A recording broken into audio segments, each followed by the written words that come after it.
Stark estão de volta. But my ancestor, Torrhen Stark, began a tradition by making an offering at the onset of winter. 1 in 10 men from our household was to be chosen to fortify the Watch. Eu vou confessar pra vocês que, mesmo odiando o frio, eu amei voltar pra muralha e pra Winterfell nesse primeiro episódio de A Casa do Dragão.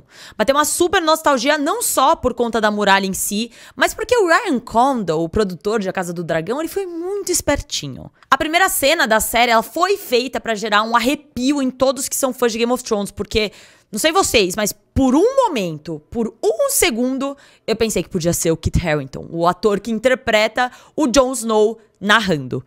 Isso sem falar que a música que toca é a música tema dos Stark, chamada Winter Has Come, composta pelo icônico Ramin Djawadi. E a espada do personagem da Casa Stark, o personagem que falaremos já já, é a Gelo, a espada ancestral de aço valeriano da Casa Stark que a gente já tinha visto em Game of Thrones. Então, ó, foi realmente tudo muito bem pensado pra gerar um sentimento nostálgico e de felicidade em poder voltar pra casa, entre aspas. Mas afinal, qual vai ser o papel dos Stark em A Casa do Dragão? Por que a gente tá dando tanta importância pra esse personagem chamado Cregan Stark? Pois bem, fica nesse vídeo que eu vou te explicar tudo. E claro, se você gostar, não se esquece de deixar o seu like, comentário e compartilhar com seu amigo fã de Game of Thrones. Porque aqui, ó, vai rolar a cobertura completa. Rhaenyra Targaryen, Princess of Dragonstone, and heir to the Iron Throne. Bom, durante A Casa do Dragão, a gente não vê muito dos Stark, além do Rickon Stark, que era o atual Lorde de Winterfell à época que se ajoelhou pela Rhaenyra e a aceitou como legítima herdeira do trono. Além disso, eles são mencionados no final da temporada como uma família que nunca se esquece de seus deveres e juramentos e que, com certeza, o Norte seria um aliado dos pretos durante a Dança dos Dragões. É importante mencionar que os Targaryen e os Stark, historicamente, sempre tiveram uma relação de parceria e cumplicidade. Então, bora dar um pause para rápida aula de história. Antes do Aegon, o Conquistador, chegar em Westeros, os Sete Reinos, eles eram literalmente 7 reinos. Eles governavam de forma independente. E todos esses reinos sabiam sobre a Longa Noite. Eu não sei se vocês lembram, mas a Longa Noite, ela não foi apenas um acontecimento que a galera que a gente viu em Game of Thrones queria impedir de acontecer. Foi uma parada que realmente aconteceu milhares de anos antes. De acordo com os livros, 8.000 anos antes da Guerra dos Cinco Reis, na série cerca de 1.000 anos antes, um inverno conhecido como a Longa Noite desceu sobre o mundo e durou uma geração inteira. Milhares de pessoas morreram de fome, enquanto as colheitas e os campos ficavam enterrados sob dezenas de metros de neve. Na escuridão e no frio da longa noite, os caminhantes brancos desceram sobre Westeros, vindos do extremo norte, das regiões polares da Terra do Inverno Eterno, buscando pôr fim a toda a vida e cobrir o mundo com um inverno sem fim. Dessa forma, os Sete Reinos, eles tinham um pacto em que eles se comprometiam a colaborar com a muralha e a Patrulha da Noite a fim de evitar uma possível futura longa noite. O que aconteceu é que nessas centenas de anos que se passaram, os reinos, eles passaram a meio que cagar baldes pra muralha, porque as gerações seguintes pareciam cada vez menos interessadas e preocupadas com a ameaça da longa noite. Acontece que quando o Aegon I chegou pra unificar os Sete Reinos, o interesse na muralha e na Patrulha da Noite voltou com tudo, porque ele teve um sonho em que via os caminhantes brancos vindo do norte. E assim começa a relação entre Starks e Targaryens. À época, o Torrhen Stark era o rei de Winterfell e ele se ajoelhou ao Aegon, o aceitando como o rei dos Sete Reinos. Um tanto quanto lógico, visto que o Aegon estava fazendo churrasco de quem não o aceitasse. Além da lógica, existe a possibilidade do Aegon ter contado sobre o seu sonho dos caminhantes brancos pro Torrhen e ter sido muito claro com relação à urgência deles se unirem para evitar um novo inverno. A partir daí, o interesse na muralha voltou. Isso perdurou até a época do rei Jaehaerys, que tomou o trono do Maegor o Cruel. Muitas tretas rolaram e durante essas tretas, a boa rainha Alysanne, esposa do Jaehaerys, ela voava bastante com o seu dragão Asa Prata pro norte. Então a relação trono-norte estava bem forte quando Viserys assumiu o poder. Agora, é curioso notar que o que rola com os Targaryen durante a Dança dos Dragões é muito semelhante com o que rola com os Stark na época do Rickon Stark. O Rickon é aquele cara que já mencionamos nesse vídeo, o atual Lorde de Winterfell, quando a Rhaenyra é nomeada legítima herdeira, aceita ela como legítima herdeira, etc e tal. Durante o time skip que rola, dos 10 anos em A Casa do Dragão, o caos toma conta da sucessão Stark. E é aí que a gente chega em Cregan Stark, o personagem que a gente viu no primeiro episódio da segunda temporada de A Casa do Dragão. No final da primeira temporada, o Jacaerys é direcionado a Winterfell pela Rhaenyra para falar com o Cregan sobre a guerra e cobrar o seu juramento de lealdade, feito aos pretos mais de década antes. Mas o que aconteceu durante aquele time skip que falamos pro Cregan se tornar do nada representante de Winterfell? Rickon Stark, o antigo Lorde, ele faleceu e seu filho, Cregan, era muito jovem para assumir o trono, ele tinha 13 anos. Por isso, seu tio Bernard Stark se tornou regente até o momento que o Cregan atingisse a idade necessária. Mas o cara resolveu tacar toda a honra que os Stark têm fora pela janela e simplesmente se recusou a entregar o Winterfell pro sobrinho quando ele atingiu a idade. Existem teorias, inclusive, que ele envenenou o próprio irmão para tomar o trono. Então, de certa forma, rola uma versão pocket da Dança dos Dragões em Winterfell.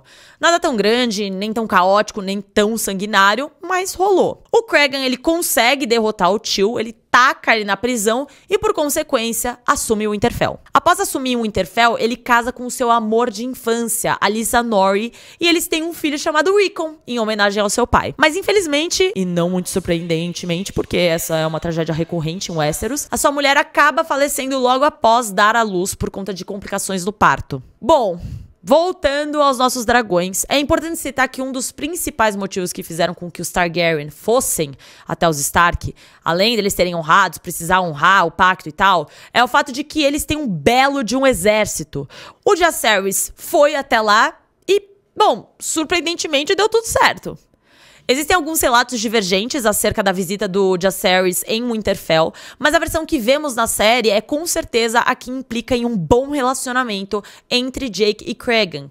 É dito em Fogo e Sangue que isso se deu porque o Jacaerys fez com que o Cregan se lembrasse do seu irmão mais novo, que já havia falecido. Mas nem tudo são rosas, e acho que é válido trazer aqui os outros relatos. Um deles envolve o fato de que o Jace, ele não foi só dar uma passadinha, ele ficou um tempinho em Winterfell. E nesse meio tempo, ele se apaixonou pela meia-irmã bastarda do Cregan, que era a Sarah Snow. E aí rolou um super escândalo em cima disso e o Cregan ficou puto, além de ter meio que flagrado os dois. Pois é, fofocona. Pior ainda que o Jake, ele tá prometido pra Baela desde que ele tinha 4 anos e ela 2. Aí melhora. Aparentemente o Jake casou em segredo com a Sarah em uma árvore coração que fica dentro do bosque sagrado de Winterfell. Mesma árvore que a gente vê o tempo todo na série principal. O Cregan, como eu disse, ficou putão quando ele descobriu todo o rolo, mas ele acabou baixando a guarda quando os pombinhos contaram que tinham se casado em segredo. Todo esse conto envolvendo o envolvimento do Jake com a meia-irmã do Cregan é uma fofoca. Mas o que a gente sabe, de fato, o que rolou de fato, é o seguinte. Foi assinado e selado um acordo entre eles chamado Pacto de Gelo e Fogo. Esse pacto envolvia a obrigação de um casamento entre as duas casas.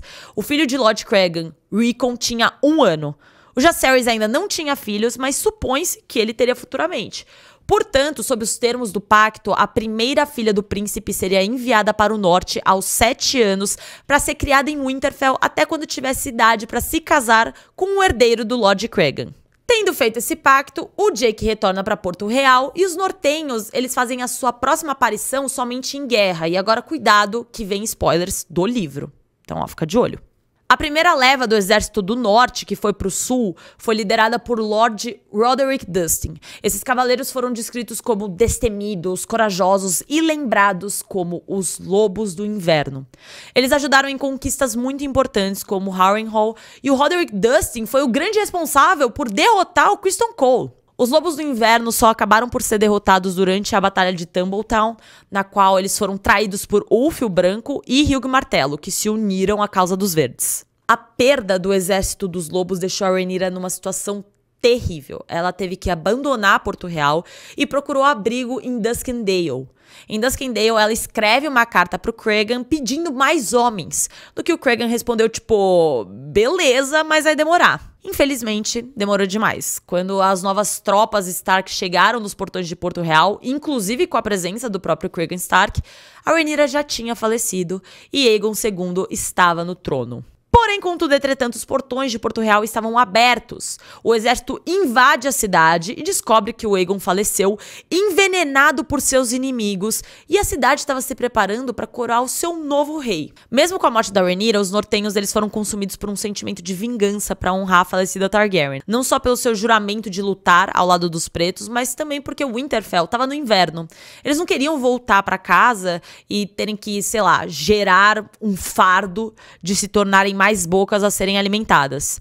Então eles estavam engajados para lutar até a morte. O Cregan, então, ele queria ir mais ao sul com o intuito de sitiar Ponta Tempestade, Vila Velha e o Rochedo Casterly, já que foram casas que escolheram ser leais aos verdes. Essa ideia foi barrada pelo nosso querido Corlys Velaryon, que foi contra o plano porque acreditava que os tempos de matança deveriam ser encerrados, visto que tanto a Rhaenyra como o Aegon, eles estavam mortos e a Carnificina deveria morrer com ambos. Ele acrescentou também que os lords responsáveis por cada um desses lugares, então Ponta Tempestade, Vila Velha, Rochedo Casterly, eles estavam mortos. E quem ocupava esses lugares agora eram jovens que de nada tinham a ver com essa guerra. Nisso, o Stark respondeu que jovens crescem, e crescem com um sentimento de vingança.